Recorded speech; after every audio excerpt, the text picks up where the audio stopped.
नमस्कार दोस्तों। आज हम लोग बात करेंगे भारत में ब्रिटिश साम्राज्य की स्थापना और उसके विकास में जितने भी गवर्नर जनरल और वायसराय आए और उनके जो कार्यकाल रहे इसके, जिसमें हम लोग 1757 से लेकर के और 1950 तक के उन सभी गवर्नर जनरल, वायसराय या कहे कि रिप्रेजेंटेटिव ऑफ क्राउन जो थे उनको हम लोग देखेंगे। तो शुरुआत करते हैं पहले बंगाल के गवर्नर से। तो आप सब लोगों को पता होगा कि क्लाइव जो था वो 1757 ईस्वी में प्लासी का युद्ध जीतने के बाद एक तरीके से अप्रत्यक्ष कंट्रोल गवर्नर का ले लिया था और उसे यहाँ पे गवर्नर बनाया गया था बंगाल का। तो क्लाइव रहे 1757 से 60 तक। इसके बाद बीच में छोटे समय के लिए हॉलवेल आए ये स्थानापन्न के रूप में। वेंसीटर्ट रहे 60 से 65 और आपको पता होगा 1760 से 65 के बीच में एक साल है 1764 में क्या हुआ, बक्सर का युद्ध हुआ, जिसके बाद प्रत्यक्ष रूप से बंगाल का पूरा कंट्रोल जो है वो ब्रिटिश ईस्ट इंडिया कंपनी के हाथ में चला गया। तो उसको फिर से नियम पूर्वक और सही तरीके से संभालने के लिए क्लाइव को वापस बुलाया गया दूसरे कालकाल में, जो 1765 से 67 तक का रहा। तो यहाँ पे क्लाइव बहुत इंपॉर्टेंट है। वेंसीटॉट उतना इंपॉर्टेंट नहीं है, लेकिन क्लाइव के बारे में आपको जानना जरूरी है। इसको हम लोग अलग वीडियो में एक सिर्फ क्लाइव की चर्चा करेंगे। वेरेलस्ट जो है ये 1767-69 के बीच में रहे। कार्टियर 1769 से 72 के बीच में। वॉरेन हस्टिंग ये एक इम्पॉर्टेंट व्यक्ति है इसलिए क्योंकि 1773 ईस्वी में रेगुलेटिंग एक्ट जब आया था तब ये यहीं पे गवर्नर थे। ठीक है, तो वॉरेन हस्टिंग एक इम्पॉर्टेंट व्यक्ति यहाँ पे है, इसको भी हम लोग अलग से देखेंगे। इनका कार्यकाल है 1772 से 74 का। अब आ गया बंगाल में जो जनरल थे, गवर्नर थे, वो गवर्नर जनरल हो गए। रेगुलेटिंग एक्ट लाया गया 1773 में। तो वॉरेन हेस्टिंग जो है वो 1774 से 85 तक गवर्नर जनरल के रूप में काम किए बंगाल के। सर जॉन मैकफरसन जो हैं ये स्थानापन्न है, बहुत इंपॉर्टेंट नहीं है। अर्ल कॉर्नवालिस जो है ये भी इम्पोर्टेंट है 1786 से 93 के बीच में। इनको भी हम लोग अलग से देखेंगे। कई सारे सुधार इन्होंने किए थे कॉर्नवालिस के नाम से, तो इनको हम लोग सेपरेटली देखेंगे। सर जॉन सोर, इन्हें भी हमें देखना है। 1793-98 के बीच में इनका कार्यकाल रहा। सर ए क्लार्क इम्पोर्टेंट नहीं है, इनका कार्यकाल है 1798 का। रिचर्ड वेलेस्ली, तो ये वेलेस्ली जो हैं ये 1798 से लेकर के और 1805 के बीच में रहे।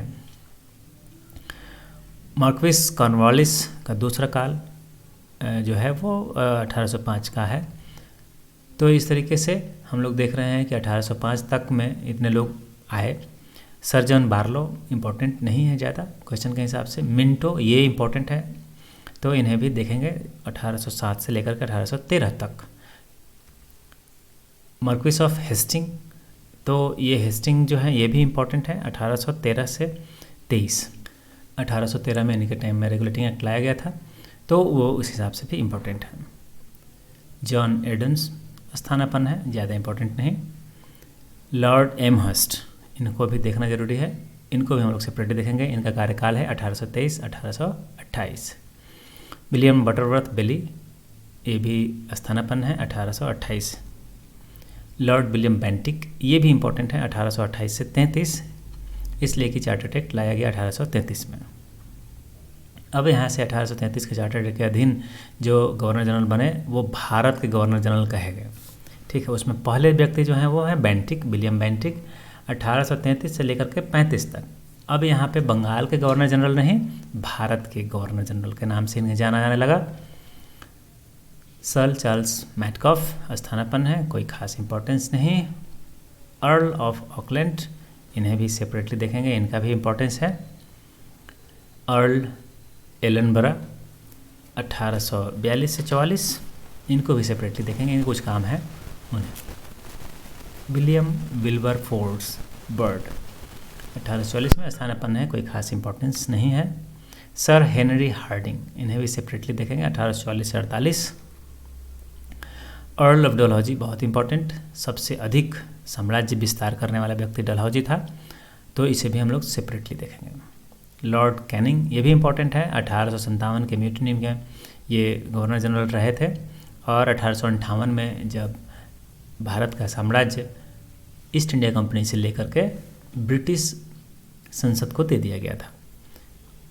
तो यहाँ से अब जो नई शुरुआत हुई है, क्योंकि अब ईस्ट इंडिया कंपनी का अस्तित्व समाप्त हो गया और सारा कंट्रोल जो है वो ब्रिटिश पार्लियामेंट को चला गया। लॉर्ड कैनिंग 1858 से 62 तक,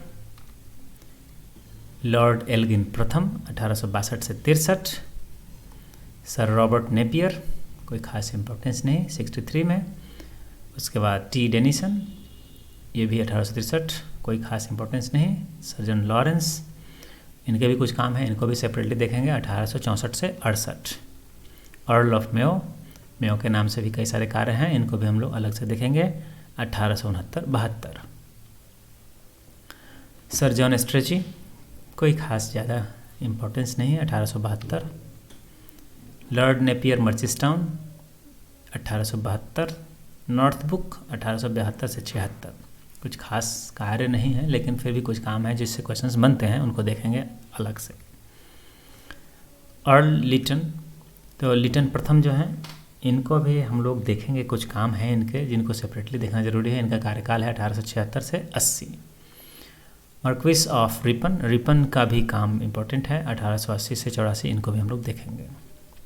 अर्ल ऑफ डफलिन, ये भी इम्पोर्टेंट है, 1884 से 88 का कार्यकाल है। इन्हीं के कार्यकाल में INC, इंडियन नेशनल कांग्रेस की स्थापना हुई थी 1885 में। अब यहाँ से मार्क्विस ऑफ लिंसडाउन 1888 से 94, अर्ल ऑफ एल्गिन सेकेंड 1894 से 98।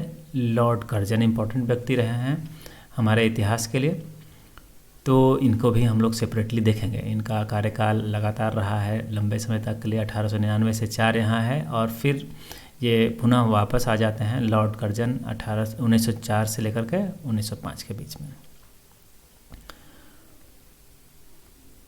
अर्ल ऑफ मिंटो सेकेंड 1905 से 10। अब मिंटो भी बहुत इंपॉर्टेंट है, मार्ले मिंटो रिफॉर्म्स जो है इनके टाइम में हुआ था, इसके अलावा स्वदेशी आंदोलन भी हुआ था, तो इनके जो कार्य रहे हैं हम लोग उस पर चर्चा करेंगे। पेन्सहर्ट्स 1910 से 16, इनके कार्यकाल में प्रथम विश्व युद्ध की शुरुआत हो गई थी, तो उसमें बहुत ज़्यादा कुछ हो नहीं रहा था, तो इनका बहुत ज़्यादा इम्पोर्टेंस नहीं है। बैरन चेम्सफोर्ड, तो जो चेम्सफोर्ड हैं ये खास एक कार्य के लिए, जिसमें कि हम लोग जानते हैं मॉन्टेग्यू चेम्सफोर्ड रिफॉर्म जो हुए थे 1919 में, तो उसके लिए ये बहुत इंपॉर्टेंट है। इसके अलावा इनके टाइम में कई सारे कार्य होने शुरू हो गए थे, खासकर गांधी जी ने शुरू कर दिया था। इन्हीं के टाइम में आप देखेंगे होम रूल जो था वो भी शुरू हुआ था, तो ये कुछ इम्पोर्टेंट यहाँ पे इवेंट्स हैं। अर्ल ऑफ रीडिंग बहुत इम्पोर्टेंट नहीं है, 1921-25 कार्यकाल है। लॉर्ड लिटन सेकेंड, कोई ख़ास इम्पोर्टेंस नहीं।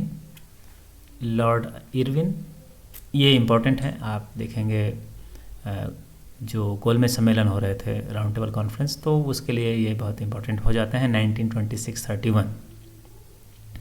Earl of Wellington 1931-34। अब ये सारे इम्पोर्टेंट हैं, बहुत सारे चेंजेज हो रहे थे हमारे समाज में। सर जॉर्ज स्टेनले, ये बहुत इम्पोर्टेंट नहीं है। मार्क्विस ऑफ लिनलिथगो 1934-36 ने, यहाँ पे अधिनियम आया था 1935 का, तो उस वजह से ये इम्पोर्टेंट है। और उस अधिनियम के तहत ही चुनाव हुए थे पहली बार भारत में। तो यहाँ से जो 1935 के अधिनियम के अधीन जो लाए बने गवर्नर जनरल या कहें कि क्राउन के प्रतिनिधि, उसमें पहले थे लिनलिथगो ही। 1936 से 37 चुनाव हुए इन्हीं के टाइम में।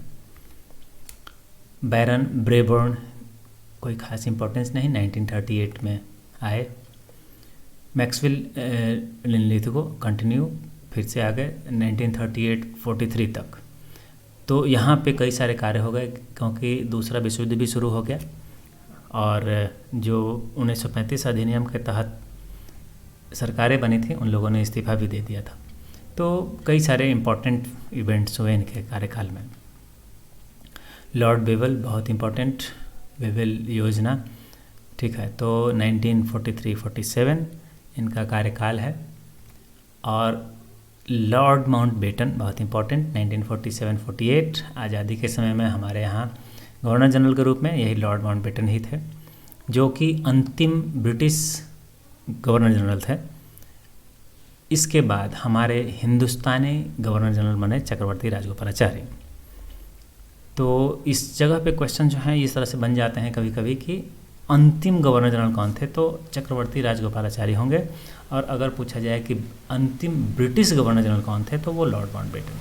तो यहाँ पे थोड़े से क्वेश्चंस को ट्विस्ट किया जा सकता है, आप इसको ध्यान रखें। तो इस तरीके से हम लोगों ने 1757 से लेकर के और 1950 तक गवर्नर जनरल्स या वायसराय जो हैं उनको कर लिया है। आशा करता हूँ कि आपको ये वीडियो पसंद आया होगा। अगर आपको अच्छा लगा है तो इसे लाइक ज़रूर कीजिएगा और अपने दोस्तों को भी शेयर कीजिएगा। और हम जो आगे और वीडियोज़ बनाने वाले हैं उन वीडियोज़ की नोटिफिकेशन पाने के लिए हमारा चैनल जब सब्सक्राइब कर लें और बेल आइकॉन को भी क्लिक कर लें ताकि नोटिफिकेशन आपको समय से मिल जाए। धन्यवाद।